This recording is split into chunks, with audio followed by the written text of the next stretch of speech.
Les vraies voix Sud Radio. Christophe Bordet.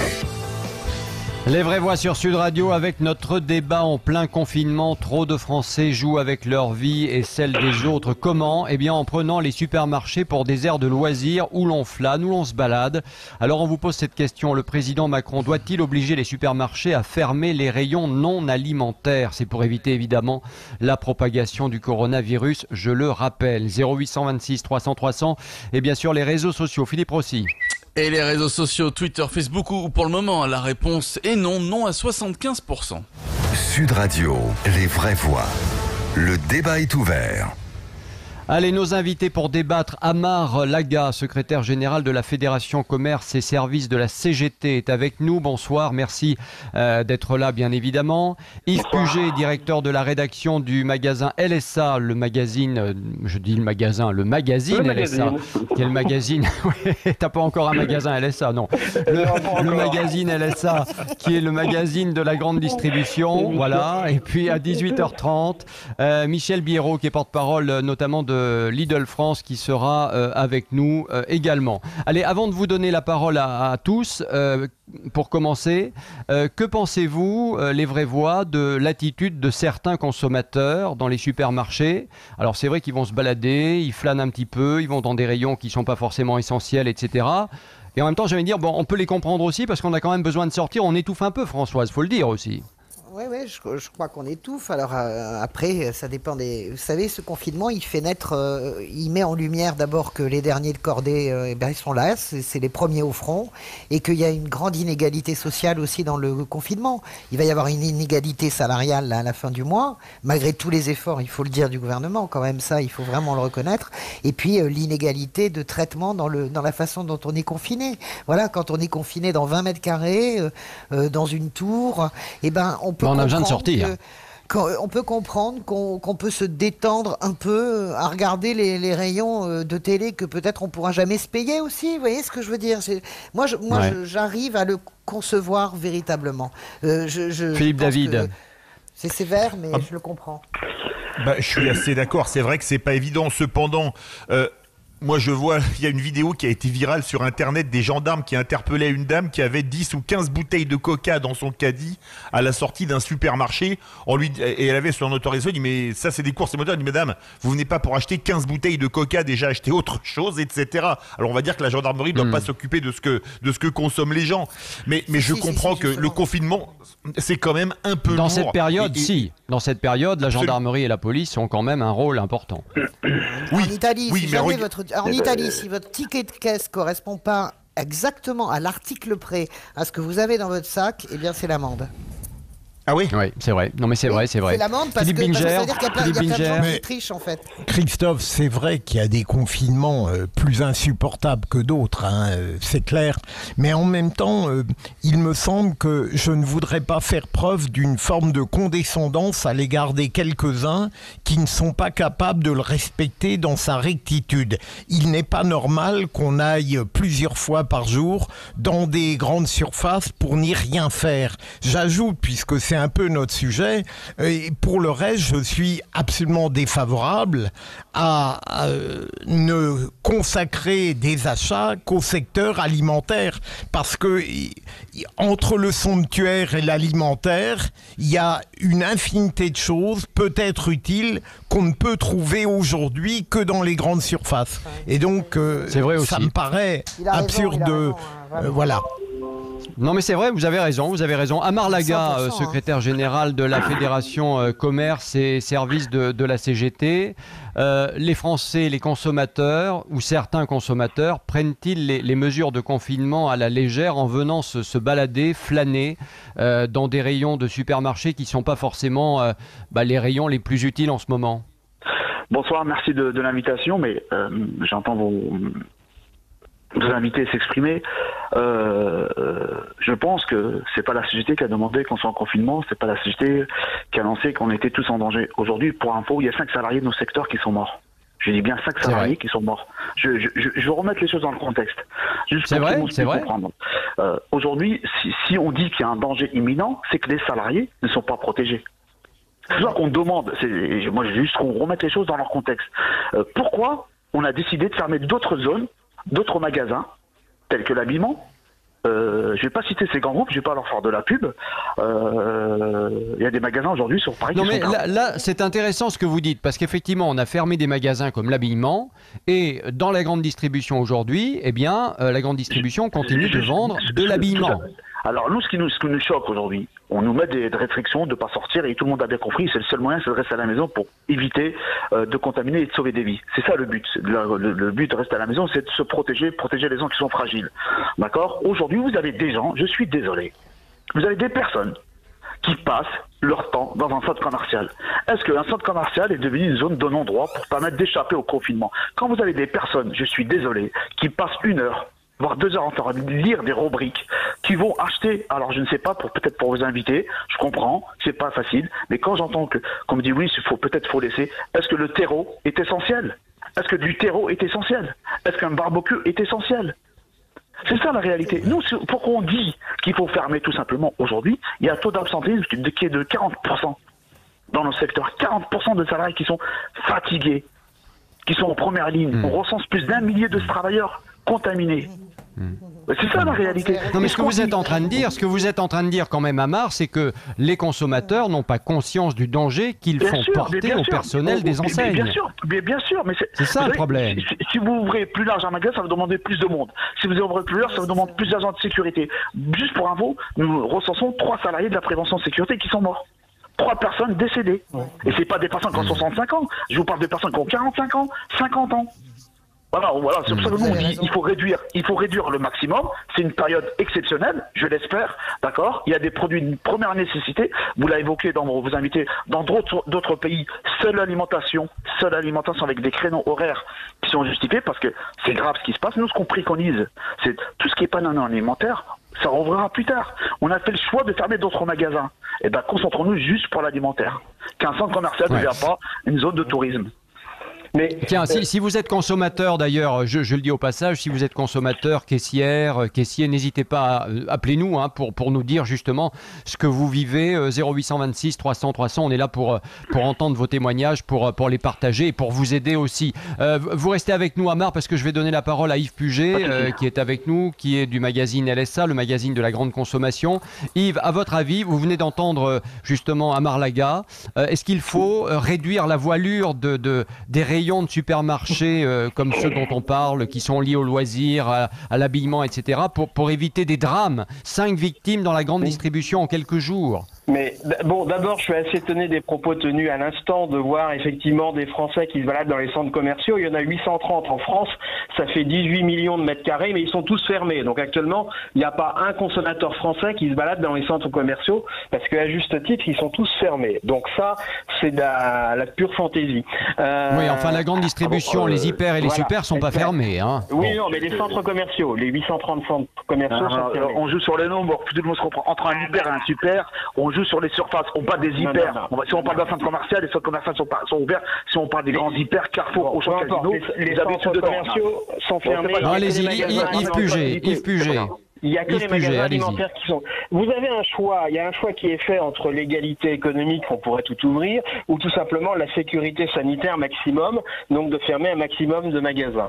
Les hypermarchés, pourquoi ils ne ferment pas leur non alimentaire? Mais ça répond aussi à un souhait de sécurité sanitaire, c'est-à-dire si votre four à micro-ondes tombe en panne, vous pouvez l'acheter dans un hypermarché en faisant vos courses alimentaires. Si vous ne l'achetez pas dans un hypermarché, vous allez faire une commande internet, et là ce sera un livreur.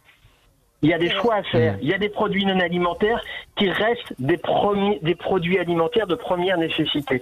Quand je vois l'explosion des ventes des cordes à sauter ou des sextoys, là je suis d'accord sur Internet, c'est peut-être pas de la première nécessité. Mais il y a si votre frigidaire tombe en panne... Quoique. Si votre frigidaire tombe en panne, c'est de la première nécessité. Si vous avez... Il faut quand même que les Français vivent. Et non, donc, c'est vrai. Première chose, ça répond à ça. Deuxième chose, après, faut pas se leurrer. Un hypermarché fait 20% de son chiffre d'affaires avec le non alimentaire. Les hypermarchés ont profité économiquement, on va dire, du raz-de-marée des Français dans les magasins au tout début de la pandémie. Aujourd'hui, ce sont les magasins de proximité qui en profitent. Donc déjà, les hypermarchés, ils ont de moins en moins de clients. Les clients aujourd'hui vont à côté de chez eux et en alimentaire, en supermarché. Et les supermarchés et les magasins de proximité, c'est moins de 10% de leur chiffre d'affaires dans le non alimentaire. Moi, je trouve ça très bien qu'en achetant sa bouteille d'eau, on puisse acheter des piles. On va continuer d'en parler dans quelques instants dans Les Vraies Voix sur Sud Radio avec notre débat. Les Vraies Voix. En plein confinement, trop de Français jouent avec leur vie et celle des autres sans doute. Comment? En prenant, tout simplement, les supermarchés pour des aires de loisirs où l'on flâne. Question, le président Macron doit-il obliger les supermarchés à fermer les rayons non alimentaires pour éviter la propagation du coronavirus, bien sûr. 0826 300 300 et les réseaux sociaux, mon cher Philippe Rossi. Et oui, les réseaux sociaux sur le compte Twitter où c'est toujours 75% de nos auditeurs qui répondent non à la question. Et puis tiens, Emmanuel sur Twitter qui nous dit eh bien non, je réponds non, on a toujours besoin d'ampoules, de produits ménagers, de feuilles à 4, de litières pour mes chats ou encore de jeux pour jouer avec mes enfants. Je réponds non à la question.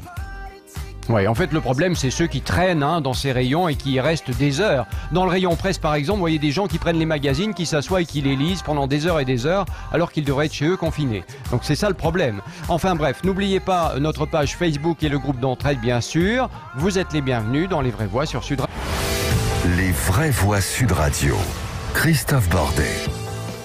Les Vraies Voix sur Sud Radio avec Françoise Degois, Philippe Binger, Philippe David, Philippe Rossi et ce débat en plein confinement. Trop de Français jouent avec leur vie et celle des autres. Comment? En prenant les supermarchés pour des aires de loisirs. Question, le président Macron, le gouvernement doivent-ils obliger les supermarchés à fermer les rayons non alimentaires? C'est pour éviter la propagation du coronavirus. Bien sûr, je le rappelle, 0826 300 300 et les réseaux sociaux, Philippe Rossi. Et les réseaux sociaux, c'est toujours le nom qui l'emporte. Ça augmente beaucoup. Même on passe de 72 à 82% de nos auditeurs qui répondent par la négative. Yves Puget, directeur de la rédaction du magazine LSA, le magazine de la grande distribution, de la grande consommation, est avec nous. Et puis Michel Biérot, qui est porte-parole de Lidl France. Bonsoir Michel Biérot. Bonsoir. Merci d'être avec nous dans Les Vraies Voix sur Sud Radio. Tout d'abord, comment vont les employés de Lidl France aujourd'hui? On le disait il y a quelques instants, la grande distribution a connu 5 victimes du coronavirus au total ces derniers jours. Comment vont vos employés? Écoutez, déjà, je salue leur dévouement et leur engagement au quotidien parce que c'est vrai que c'est pas simple. C'est vrai que on entend des applaudissements tous les soirs pour nos personnels soignants et je trouve ça génial, mais ce serait bien de temps en temps changer quelques soirs et applaudir également toute la chaîne alimentaire qui est essentielle dans ces périodes de crise. Et ils sont en première ligne. Donc ils vont bien, fort heureusement, ils sont engagés, c'est pour ça qu'ils sont encore au travail tous les jours, même si le taux d'absentéisme, avec ce que vous venez de dire, augmente, bien évidemment. Donc il faut qu'on les rassure en permanence et pour ça il faut qu'on les équipe, il faut qu'on les sécurise. Donc on a mis en place énormément de choses, des plexiglas sur les 11 000 caisses chez Lidl en France, des visières en plexiglas pour chaque salarié, les masques tardent à venir. Alors on en a eu quelques-uns, mais c'est vraiment très très très compliqué et on n'arrive pas vraiment à les avoir. On a mis en place bien évidemment toutes les mesures, bien sûr toutes les mesures barrières, mais aussi des limitations devant les caisses pour que les gens respectent les 1 mètre, 1 mètre 50 de distance. Et voilà, bref, on a fait, et il faut le faire parce que c'est comme ça que les salariés seront rassurés et resteront là parce qu'ils sont aussi, il faut le dire, aujourd'hui, ils se sentent investis d'une mission parce que je pense qu'au-delà d'être un supermarché, nous sommes devenus un service public. Et on est au service des consommateurs. Et un service au public, oui. Un service au public, en tout cas. Exactement. C'est comme Les Vraies Voix sur Sud Radio, c'est pareil, voilà. On peut le dire. Vous avez beaucoup de malades, vous, dans l'équipe en France, ou ça va? Alors écoutez, non. Fort heureusement, non. On n'a pas de cas, pas beaucoup de cas avérés, en tout cas. Ou dépistés. En même temps, il n'y a pas beaucoup de tests qui sont réalisés, vous le savez. Mais alors, il y a beaucoup de maladies, bien évidemment, mais c'est le taux d'absentisme, c'est inclus dans le taux d'absentisme. Mais maladies parce que ils ont peur ou parce qu'ils sont maladies pour garde d'enfants. Vous savez, c'est ce qui a été mis en place par le gouvernement. Mais sinon, on doit être aux alentours entre 10 et 15% de taux d'absentisme à ce jour. Alors, vous avez envie de dire quoi, vous qui êtes le porte-parole de Lidl quand même, une grande chaîne aujourd'hui de magasins en France, vous avez envie de dire quoi aux consommateurs qui prennent au sens large les supermarchés pour des centres de loisirs, j'ai envie de dire, alors qu'on est en plein confinement. Je le disais il y a quelques instants, quand on va au rayon presse dans certains magasins, je sais que vous, à Lidl, vous en avez pas, mais quand on va dans certains rayons, on voit des gens qui s'assoient, qui se mettent à lire, qui se mettent à regarder tout ce qu'ils voient dans les rayons, à tout toucher, etc., alors qu'ils devraient être chez eux confinés. Vous avez envie de dire quoi par rapport à ça ? Déjà, je pense qu'on doit tous être citoyens, on doit tous être responsables, et bien sûr que ce que vous dites, c'est incroyable, mais alors chez nous c'est différent, on a des surfaces moyennes qui sont de 1000 mètres carrés. C'est vrai. Donc 1000 mètres carrés, la caissière, elle voit le fond du magasin. Donc on voit, et on a des vigiles dans tous les magasins qui regardent s'il n'y a pas trop de monde, et s'il y en a trop, on peut réguler. Et donc on voit des gens qui traîneraient. Mais franchement, pour y être tous les jours en magasin, je ne vois pas ces effets-là. Donc chez nous, ça circule. Maintenant, à la question, est-ce qu'il faut ou non arrêter de vendre le non alimentaire ? Bien sûr que je réponds non, parce que il faut, comme le disait Yves Puget tout à l'heure, les gens continuent à vivre malgré tout. Alors même si chez nous on ne vend pas de frigo, on ne vend pas de four à micro-ondes, enfin pas toute l'année en tout cas, ce sont des offres. Oui, vous avez un peu de textile, vous avez du jardinage, des choses comme ça. Vous. Voilà. Mais nous on a toutes. Oui, mais ce sont des offres ponctuelles, c'est-à-dire tous les lundis et tous les jeudis on a ces offres non alimentaires. Donc c'est pas un rayon non alimentaire permanent. Par contre, on a tout de suite, dès le premier jour du confinement, on a adapté cette offre. On ne va justement plus vendre de textile parce que le textile, si les gens le touchent et tout ça, c'est pas bien. Donc on va vendre. Par contre, ça, vous l'avez enlevé oui. des magasins, ça. Tout à fait. On a adapté notre offre. En fait, nous, on a du stock en permanence qui nous arrive et on a tout simplement adapté notre offre. Donc aujourd'hui, on va plutôt se focaliser sur des ustensiles de jardinage parce que on a la chance, il fait beau et pour ceux qui ont la chance d'avoir un petit jardin, eh ben ils peuvent quand même acheter une binette, acheter un arrosoir, acheter un tuyau, ou alors se concentrer sur les jouets. Les jouets en bois fonctionnent bien chez nous, et donc pour Pâques, bien évidemment, c'est aussi sympa de pouvoir acheter un petit jouet pour ses enfants. Donc je pense que voilà, si tout le monde se respecte et respecte les autres, on va pas traîner. Effectivement, je comprends que c'est un problème quand les gens passent une heure à lire tout le Paris Match ou autre magazine dans le rayon librairie. Ça, c'est un vrai problème. Restez avec nous tous les deux, Yves Puget et Michel Biérot, parce que on va continuer de débattre évidemment, et notamment avec tous ceux qui nous appellent au 0826 300 300. Antenne ouverte, vous avez la parole. Sud Radio, les vraies voix. Prenez la parole. Et il y a Frédéric qui est au téléphone avec nous ce soir. Frédéric, bonsoir. Oui, bonsoir à tous. Comment ça va, Frédéric, de votre côté? Ça va, on rentre du boulot là, voilà, c'est pour ça que je voulais intervenir sur votre antenne. Vous travaillez dans quel domaine? Dans une jardinerie agricole. Jardinerie agricole, donc les premières semaines de confinement, nous devions uniquement vendre de l'alimentation pour le bétail et l'alimentation humaine. Et maintenant, on va nous faire ouvrir de nouveau toute la partie jardinerie, végétaux, etc. Donc voilà. Et nous, et ça coince un peu du côté des salariés, justement, le fait de vouloir rouvrir cette partie-là. Et oui, parce qu'on est moins en sécurité, il faut donner plus de renseignements, des tondeuses, des tronçonneuses, tout ça, il faut donner du renseignement et ça pose de problème. Voilà. Ouais, ça va faire venir forcément plus de clients et c'est ça qui vous inquiète. Voilà, on ne comprend pas le confinement, on dit aux gens de rester chez eux et ils viennent chez nous pour du terreau, du grillage, des piquets. C'est pas des produits essentiels et voilà. Ouais. Est-ce que vous avez été bien, est-ce que vous avez reçu le matériel nécessaire pour être protégé? Est-ce que vous avez des masques? Comment ça se passe? On a des visières devant les caisses.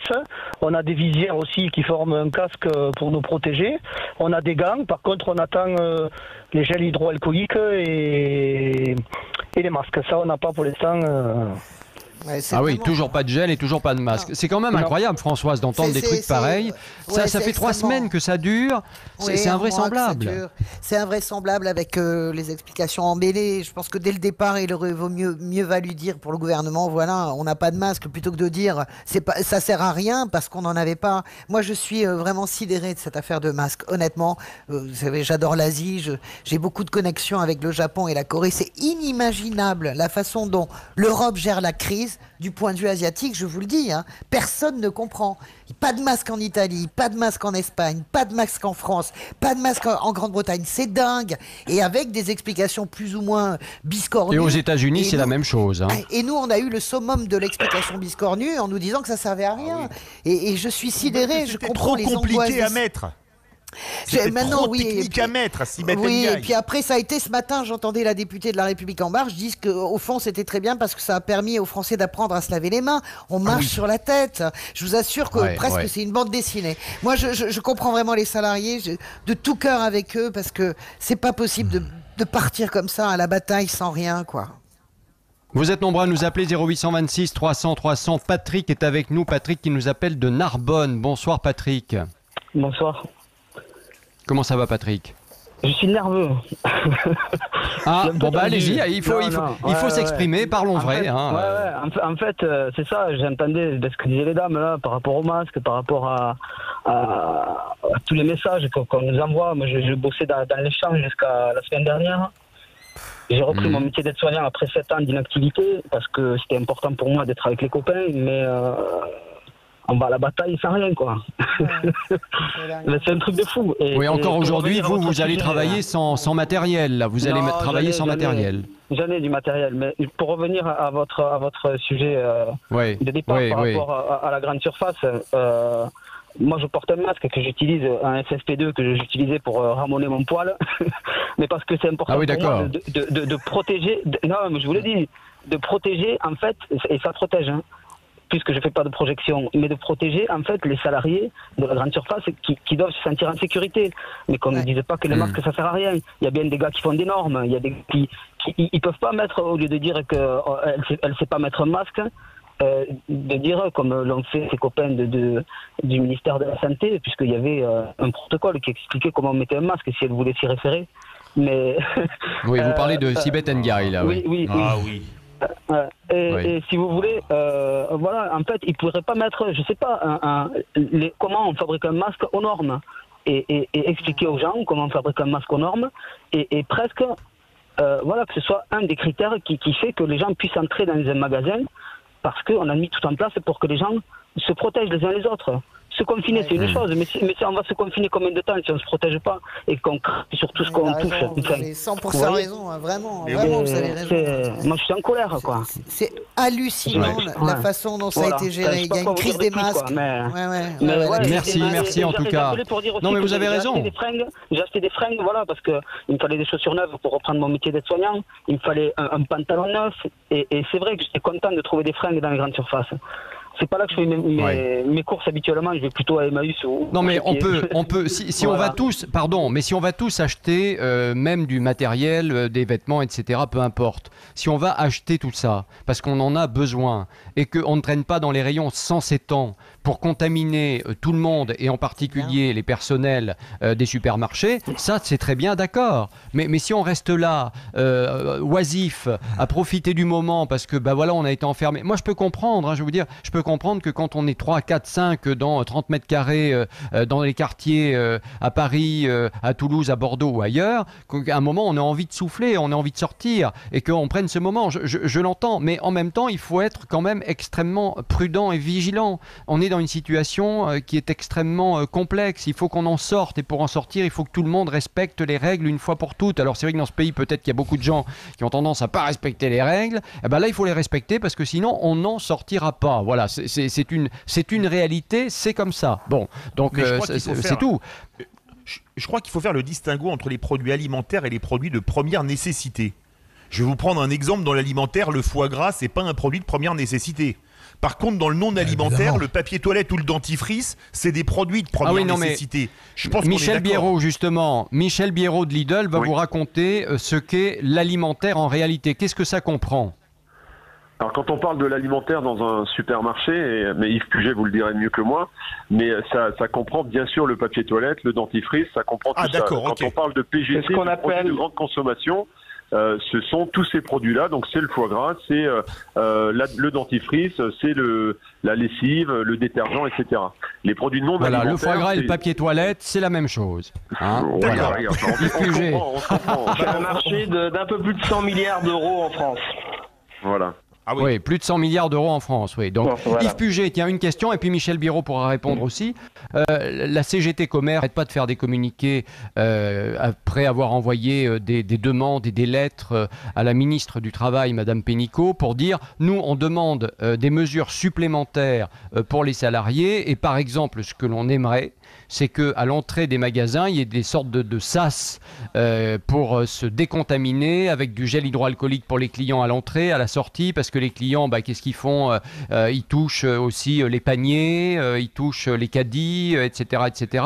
Bon, bref, est-ce que... Alors, ils disent on n'a pas de réponse de la ministre, elle ne nous répond pas. Est-ce que vous, Yves Puget, ou bien Michel Biraud, les deux, vous avez un avis sur la question? Est-ce qu'il faut renforcer? Est-ce qu'il faut, par exemple, faire ces sas? Est-ce que c'est possible? Yves Puget, peut-être pour commencer. Oui, j'étais sur votre antenne il y a 15 jours et je disais qu'effectivement l'équipement n'était pas du tout au rendez-vous, qu'il y avait des manques de masse, de gel. Je crois que ça s'est bien amélioré. La grande distribution, que ce soit les hyper ou les magasins de proximité, ont fait de gros efforts. Et aujourd'hui, je dis pas que c'est optimum. On trouvera toujours des magasins qui sont pas à niveau, hélas. Mais je crois que ça s'est bien amélioré. Quant à la question que vous avez posée sur effectivement on s'installe dans le magasin pour lire je sais pas quelle revue, je crois qu'on a attaqué une deuxième phase. Il y avait la première phase où tout le monde faisait n'importe quoi, se bousculait dans les magasins, c'était la première phase de confinement. On a attaqué la deuxième phase où les gens sont beaucoup plus raisonnables, gardent les distances. Mon inquiétude, ce sera la troisième phase, c'est-à-dire quand il y aura un phénomène de lassitude du confinement et quand on commencera à envisager la sortie de crise. Là, je pense que les gens seront moins prudents. Donc là, on est plutôt dans une phase où les clients sont raisonnables. Donc moi, je vois pas tant que ça de monde dans les magasins se tasser, venir avec toute la famille nombreuse et s'installer dans la librairie. Il faut qu'on ait... Après, ce que disait aussi... Oui, ce que disait notre ami de la CGT tout à l'heure, c'était de dire aussi, si on ferme certains rayons, étant donné qu'il y a déjà moins de personnel, ça permettra de faire avec le personnel que l'on a, sans en rajouter encore et sans faire prendre de risques. Est-ce que ça, c'est entendable ? Alors, si vous voulez, nous on a la chance dans notre entreprise qu'il y ait un consensus il y a un consensus avec les organisations syndicales, bien sûr qu'on discute tous les jours avec eux, et aujourd'hui l'activité est quand même moindre, faut le savoir. Donc c'est vrai qu'on a un taux d'absentéisme, mais l'activité elle a chuté fortement depuis le premier jour du confinement. Les gens ils font, et je rejoins Yves Puget, les gens font quand même de plus en plus attention. Moi j'y suis tous les jours en magasin. Vous voyez que voilà, si vous êtes un peu trop proche, ils vont vous dire attention monsieur, vous respectez pas les distances. Donc pour répondre à votre question première qui était de dire est-ce qu'il faut mettre, c'est la CGT qui l'avait demandé, un sas à l'entrée. Non, je ne pense pas. En tout cas dans nos magasins qui font 1000 m² de moyenne, on a un vigile à l'entrée. Quand il voit qu'il y a trop de monde qui est autour du fruits et légumes, qui est notre premier rayon à l'entrée du magasin, il va faire un petit peu à l'extérieur. Et vous les voyez, ils sont tous respectueux du 1,50 m de distance de sécurité. D'ailleurs, en général, c'est le chariot qui fait cette distance, qui met en place cette distance. Donc, et nous, en plus, on a mis en place un nettoyage régulier plusieurs fois par jour, une désinfection plusieurs fois par jour de tous nos caddies, de tous nos paniers. D'ailleurs, les paniers, on les a enlevés, mais des caddies, on les désinfecte. Les TPE, vous savez, les machines pour les cartes bancaires, etc. Ah oui. Donc, on passe des produits désinfectants plusieurs fois par jour pour vraiment sécuriser tout le monde. Et si tout le monde joue le jeu et que on fait appel au sens civique des Français, il n'y a pas de raison que ça se passe mal. Il faut le respecter parce que c'est essentiel et c'est le seul moyen pour stopper ce satané virus.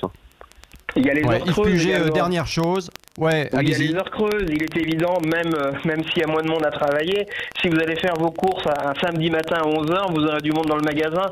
Si vous y allez le lundi à 14h30, il y aura moins de monde. Donc il faut que les magasins communiquent sur les heures creuses et que les consommateurs changent leurs habitudes. Ça c'est un point très important, parce que nous on a la fréquentation heure par heure dans nos points de vente. C'est vrai que les 2 heures où il y a le plus d'affluence, c'est de 8h30 à 10h le matin, à 10h30 le matin. Donc là aussi, il faut vraiment dire aux consommateurs, ils sont en confinement. Donc qu'ils viennent à 8h30 ou à 15h30 ou à 17h, c'est la même chose. On a la marchandise, elle est là. Il n'y a pas de problème, il n'y a pas de pénurie. On a de la marchandise à 16h le soir. Donc il ne faut pas venir s'agglutiner devant le magasin pour que le vigile fasse de la régulation parce qu'il y a trop de monde. Venez, étendez vos horaires de course et venez plutôt l'après-midi. Merci beaucoup à vous deux. Merci Michel Biérot de Lidl d'avoir été avec nous. Merci également à Yves Puget du magazine LSA d'avoir été également avec nous. La fin de notre débat. Les vraies voix. Pour éviter de nouvelles contagions liées au coronavirus, le gouvernement doit-il ordonner aux supermarchés de fermer les rayons non alimentaires dans lesquels on a tendance à flâner, à traîner parfois? Résultat sur les réseaux sociaux. Philippe Rossi. Allez, score final sur le compte Twitter de Sud Radio. La réponse est non à 81%. Dans un